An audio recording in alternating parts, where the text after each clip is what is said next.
Hello friends, আমার চ্যানেলে তোমাদের স্বাগত।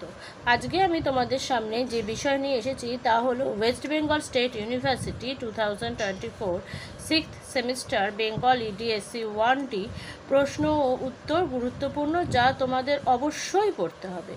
এর আগে আমি ইউনিট 1, ইউনিট 2 কোশ্চেন দিয়েছি সিরাজউদ্দৌলার ওপর। এরপরে আমি নেক্সট কোশ্চেনে চলে যাব। তা হচ্ছে গিরিশচন্দ্র ঘোষের সিরাজউদ্দৌলা নাটকের জহরার চরিত্রটির গুরুত্ব বিচার করো।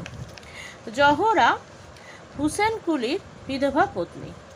তার সিরাজের বিরুদ্ধে আক্রোশের কারণ হচ্ছে সিরাজ হুসেন কুলিকে হত্যা করেছেন। হত্যা করার কারণ হচ্ছে হুসেন কুলির সঙ্গে সিরাজ জননীর অবৈধ প্রণয় ছিল। এতেই প্রতীয়মান হয় যে সিরাজ অন্য কোনো ব্যক্তিগত কারণে হুসেন কুলিকে হত্যা করেননি এবং সিরাজকৃত এই হত্যা অসমীচীন নয়।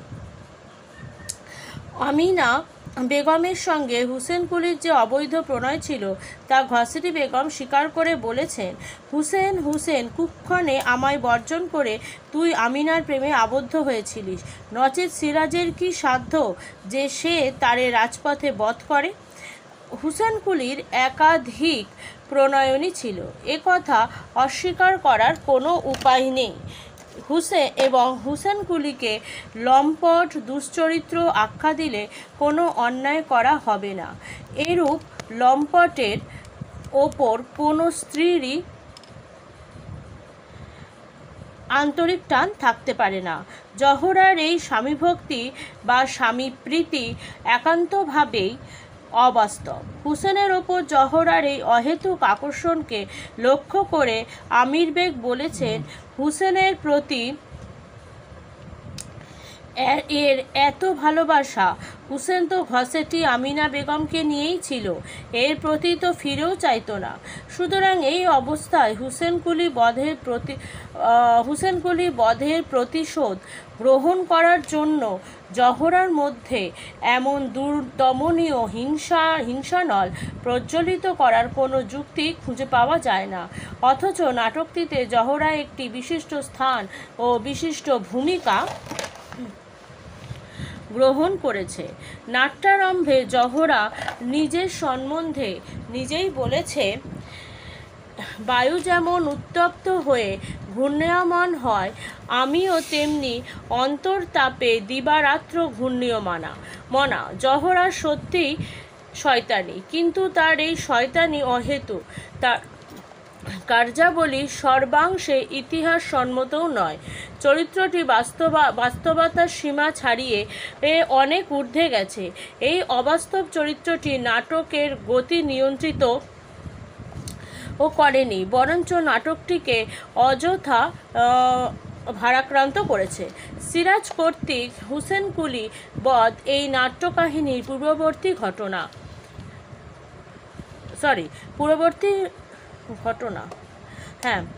যে ঘটনা নাট্যকাহিনীর পক্ষে প্রয়োজনীয় নয়, তার ওপর জোরদান করা নাট্যকারের পক্ষে উচিত হয়নি। জহরার প্রতিপ্রেমের ওপর গুরুত্ব স্থাপন করে নাট্যকার বাস্তব ধর্মের মূলে কুঠারাঘাত করেছেন।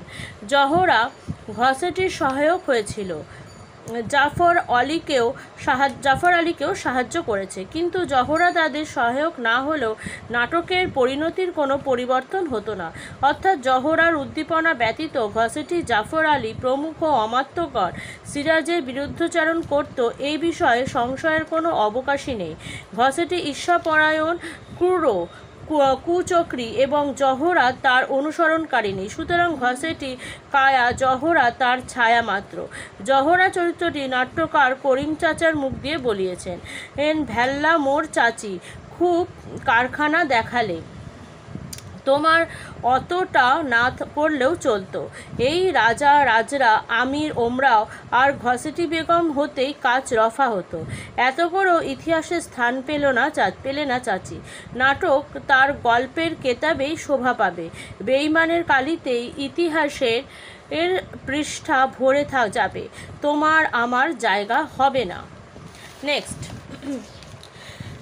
বন্ধুরা, তোমরা যারা সিরাজউদ্দৌলা নাটকটি পড়োনি বা জানো না এর সম্বন্ধে কিছু, তোমরা যদি জানতে চাও তাহলে আমাকে কমেন্টস বক্সে কমেন্টস করো, বলো, আমি অবশ্যই তোমাদের সিরাজ নাটকটি শোনাবো বা বলে দেব যে নাটকে আসলে কি বলা রয়েছে বা নাটকটি কীরকম।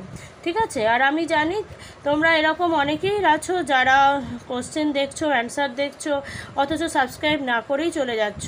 তাদের কাছে আমার একটাই অনুরোধ, তোমরা প্লিজ চ্যানেলটি সাবস্ক্রাইব করবে আর তোমাদের বন্ধুদের মধ্যে শেয়ার করে দেবে।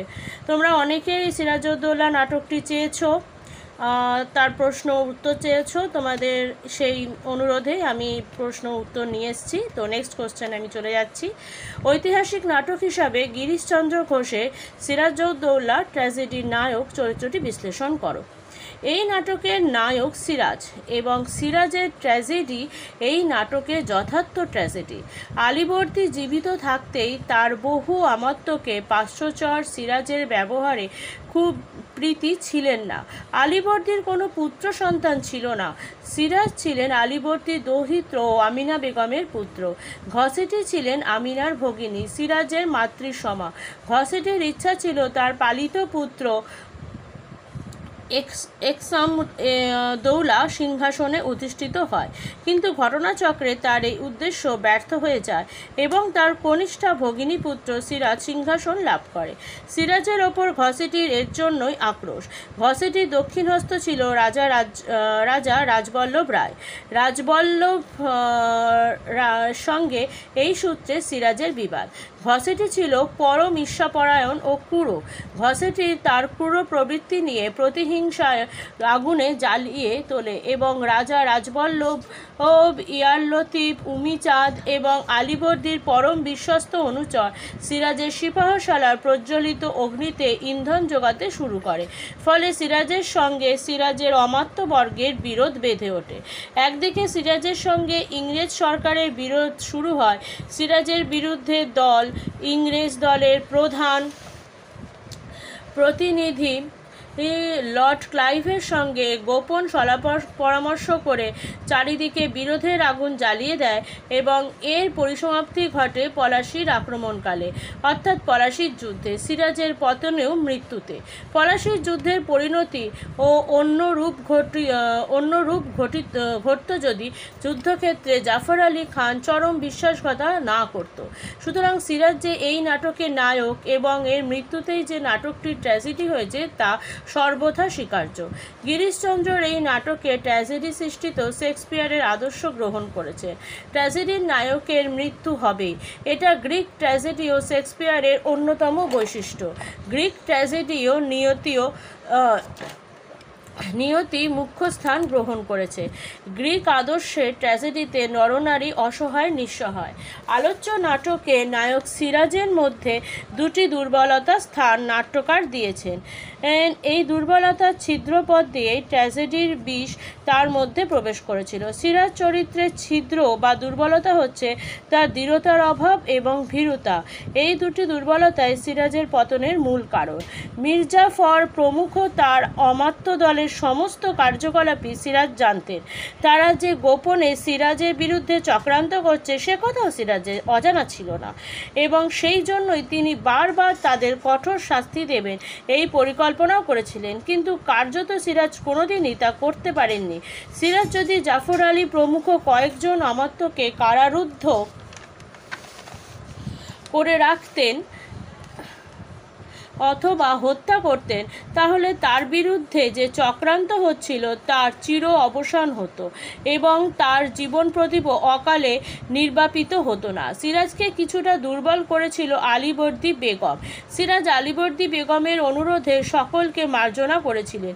সিরাজ সমস্তই জানতেন, তবু দেখা গেছে বারবার মির্জাফরের চটুবাক্য অঙ্গীকার মির্জাফরের অঙ্গীকারে ভুলে গিয়ে চক্রান্তকারীদের দমন করেননি। দমন না করার মূলেই রয়েছে দৃঢ়চেতার অভাব। ভীরুতা সিরাজ চরিত্রের অপর একটি দুর্বলতা। মির্জাফরকে তার বিরুদ্ধে ষড়যন্ত্রকারীরা জেনেও তিনি পলাশির যুদ্ধের প্রারম্ভে তাকে ক্লাইভের হাত থেকে রক্ষা করবার জন্য কাতর প্রার্থনা করেছিল।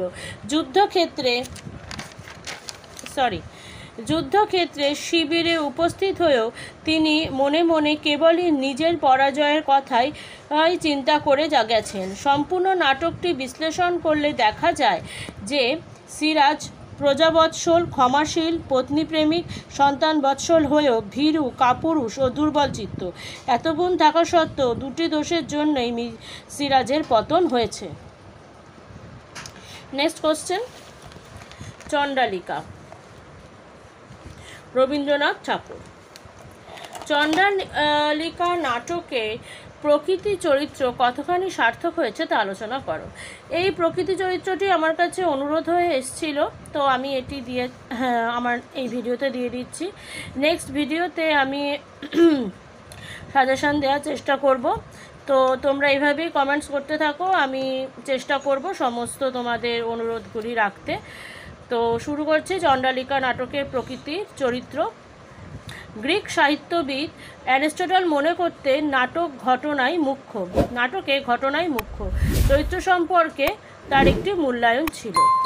এ থেকে বোঝা যায় তিনি নাটকে চরিত্রের ভূমিকাকে একেবারে অস্বীকার করেননি।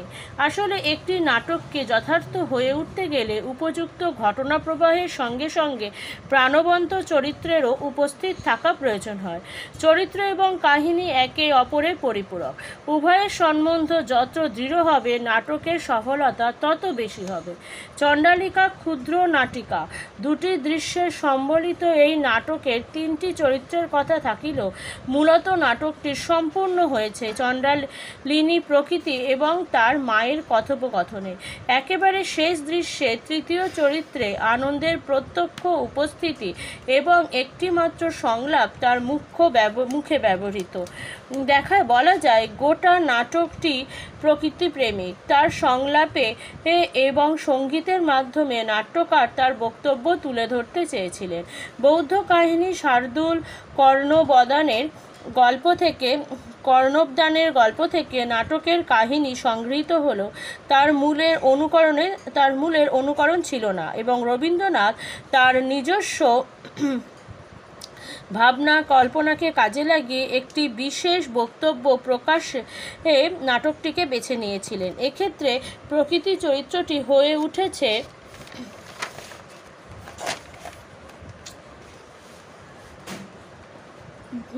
তার প্রধান হাতিয়ার।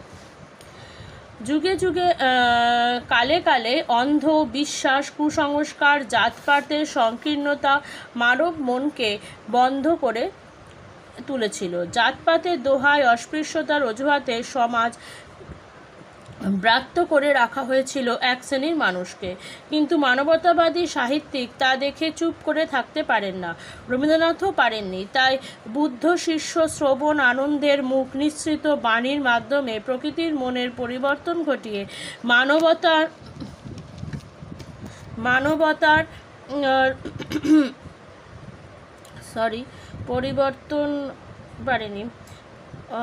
পরিবর্তন ঘটিয়ে মানবতার জয়গান ঘোষণা করেছিলেন তিনি। সমগ্র নাটকের মূল ভাব চণ্ডালিনী প্রকৃতির মানবতার উত্তরণ। মূল গল্পে প্রকৃতি চরিত্র আদিম রিপু ও কামজ প্রভাব থাকলেও নাটকের প্রকৃতি সরল, আত্মমর্যাদা সম্পন্ন, তপস্বিনী প্রেমিকার মূর্তি।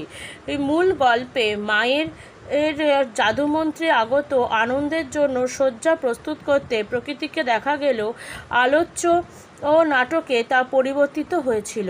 এখানে রবীন্দ্রনাথ কল্পিত মায়াদর্পণে আনন্দের বিচলিত অবস্থা প্রকৃতির কাছে অসহনীয় হয়ে উঠেছিল। মাকে তাই জানিয়েছিল, ওরে ও রাক্ষসী, কি করলি? কি করলি, তুই মরলি না কেন? আত্মপরাজিত বিধ্বস্ত আনন্দ তার প্রার্থিত বা কাম্য ও প্রেম নয়। সেজন্য আনন্দের আগমনের পর প্রকৃতি তপস্বিনী প্রেমিকার মতো তাকে বলতে পেরেছিল, প্রভু এসেছে আমাকে উদ্ধার করতে, তাই এত দুঃখই পেলে, ক্ষমা করো, ক্ষমা করো, অসীম গ্লানি পদাঘাতে দূর করে দাও। এই উক্তি এক অসুচি চণ্ডাল কন্যার নয়, এই উক্তি মানবতার উত্তরিত নবজন্ম লাভ করি সর্বসাধারণ প্রেমিকার প্রতীক প্রকৃতির উক্তি। মনুষ্যত্ব চেতনার আলোতে উদ্ভাসিত নারী পরমাত্মা পদপ্রান্তে আশ্রয় নিয়ে সেবার অধিকার লাভ করে মনুষ্য জীবনকে সার্থক করে তুলতে চেয়েছে। হিংসার নয়, ক্রোধের নয়, লালসার নয়, সেবিকা বা প্রেমিকা রূপে নারী চরিত্রের এই প্রতিমূর্তিই তো কাম্য। ঊনবিংশ শতাব্দীতে মাইকেল মধুসূদন দত্তের বীরাঙ্গনা কাব্যের দুষ্মন্তের প্রতি শকুন্তলার প্রতিক্রিয়া আমরা পেয়েছি। শকুন্তলা দাসীভাবে স্বামী সেবা করার কথা, কিন্তু নাহি লোভে সেবিব দাসীভাবে পা দুখানি। এই লোভ মনে, এই চির আশা নাথ, এ পোড়া হৃদয়ে চণ্ডালিকা সেবা করতে চেয়েছে। তখনও স্পষ্ট সংলাপে সে মাকে জানিয়েছে, দেখুক সবাই আমার স্পর্ধা, গৌরব করে বলতে চায় আমি তোমার সেবিকা, নইলে সংসার সবারই পায়ের কাছে চিরদিন বাধা পড়ে থাকতে হবে দাসী হয়ে। প্রকৃতির এই উক্তি প্রকৃতপক্ষে মানবতার জয়গান। এখানেই তার চরিত্রের মহত্ব রূপায়িত।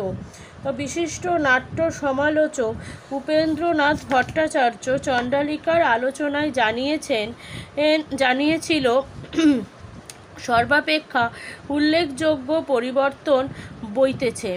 প্রকৃতি তাই অভিনব সৃষ্টি, রবীন্দ্রনাথের ভাবাদর্শ প্রচারে উপযুক্ত চরিত্র, কেন্দ্রীয় চরিত্ররূপে তার সর্বত্র অবস্থান। তার সংলাপের মধ্য দিয়ে নাটকের মূল কথা প্রকাশিত। মুখ বুজে মেনে নেওয়া নয়, বরং প্রতিবাদ করা, অধিকার চাওয়া, আত্মমর্যাদা সম্পন্ন হয়ে ওঠা এবং ক্ষমা প্রার্থনার মধ্য দিয়ে তার চরিত্রের বিবর্তন পাঠকের মনেও তুলা লাগায়। ফলে একাধারে সাহসী, সংস্কারমুখী এবং মানবতার মন্ত্রে উজ্জীবিত প্রকৃতি নাটকের সার্থক সৃষ্টি। তো বন্ধুরা, আজকের মতো এখানেই শেষ করছি। পরের ভিডিওতে আমি সাজেশান নিয়ে আসছি, আর সঙ্গে বাকি কোশ্চেনগুলো দিয়ে দেবো। তো তোমরা যারা এখনও আমার চ্যানেল সাবস্ক্রাইব করোনি, তোমরা প্লিজ আমার চ্যানেলটি সাবস্ক্রাইব করো, আর সাবস্ক্রাইবের পাশে থাকা বেল আইকনটি ক্লিক করে অল বাটনটি ক্লিক করে রেখো। Thank you. আর অবশ্যই কমেন্টস করবে, শেয়ার করবে, আর লাইক তো করবেই।